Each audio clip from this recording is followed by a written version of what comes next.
We are still talking about how to take control of your money using Dave Ramsay's 7 baby steps. But today, I want us to focus on baby step number 1. How exactly can you achieve baby step number 1? For a reminder, baby step number 1 talks about us at least saving 1,000 US dollars in a starter emergency fund. The purpose for this specific 1,000 is to save you, or is to help you in the event you faced unexpected emergency. So how can you achieve baby step number 1?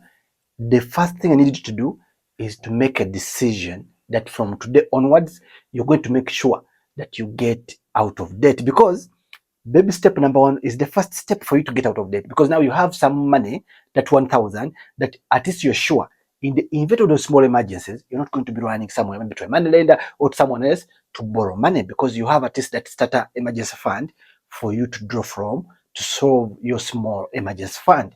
Now, the moment you have made the decision that from today onwards, I don't want to be in more debt, you're going to start to work towards making sure that you're debt free. Then next, we need to review our income, our revenue.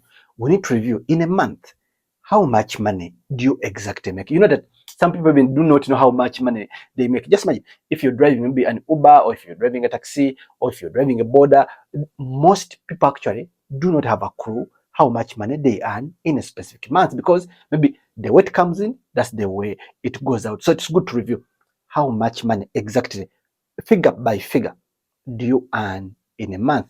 After you have analyzed your income side, now we need to review also the expense side. Expense per expense. How much do you spend in a month? Now, these two figures, income side and expense side, will give us a good idea. Am I making a lot of money and I'm just wasting it? Or the problem is the other way around, that you actually not making money and that's why you borrow, because the money you make is not enough to sustain your living expenses. That will give us a simplest idea, because now this review will determine which side we need to put more effort first. Do we need to reduce expenses because you're sure now you have discovered you're wasting money? Or actually it's the other way around, we need to increase our income flow, whereby now we need either to look for another side hustle, we need to look for a new job, we need to negotiate and increase the salary, whatever the case. But it's until you have done that review that you will understand whether you need to increase the revenue first, or you actually need to cut on your expenses. Because remember, we are talking about 1,000. It seems a lot to some people, but again to other people, it's not a lot of money. So you don't want to waste too much time and energy on this baby step number 1. However, the discipline you gain from baby step number 1 will determine if you actually achieve the next 6 baby steps.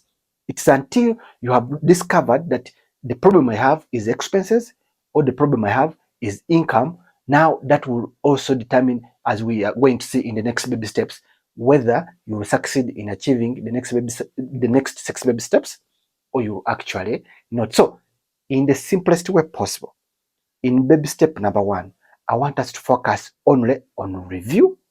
You are reviewing your revenue or your income, and you're reviewing your expenses, because this will determine where exactly we need to put our efforts.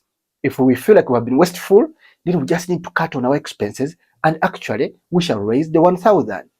If we realize that expenses actually we are on the bare minimum, and the problem is the inflow, the income we are bringing, then it's that stage that you need to decide what more can you do to bring in more money, such that you can raise that first 1,000.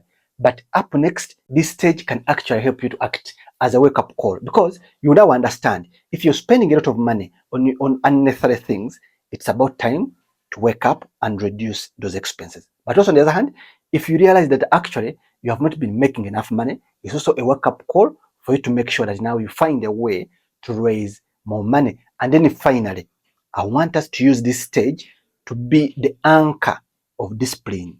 This should be the rock. This is when you're building your foundation of discipline. Because if you're going to be disciplined in whatever you're deciding at this stage, then 100% you will achieve the 1,000, but also there's a higher probability that you will achieve the next 6 baby steps. But if you cannot self-discipline yourself from baby step number 1, then 100% you have failed at the point of starting. So in summary, I want us to use baby step number 1 to review our income and expenses, because it will be very obvious If you need to cut on expenses, then cut on expenses and then save at least the 1,000, or find a way to increase your income and still raise the first 1,000. Then next, make sure that you wake up. Come on, use it as a wake-up call to make sure that you are determined to achieve it. Then be extremely disciplined that whatever you have decided, if you have decided to cut on costs, make sure you cut on those costs. If you have decided to go out and look for new income, please make sure that you go out and look for that new income. Because trust me, that 1,000 starter emergency fund will go a long way in making sure that you live a peaceful life. Because there are those small emergencies, honestly, that they shouldn't be taking us to borrow more money. But actually, we can use our own money to make sure that we solve it. But always remember that emergency fund is not in a unit trust, is not invested money. Keep it on an account whereby you can access it in the slightest or in the smallest seconds possible. Because at the end of the day, you want to use it immediately that specific emergency happens.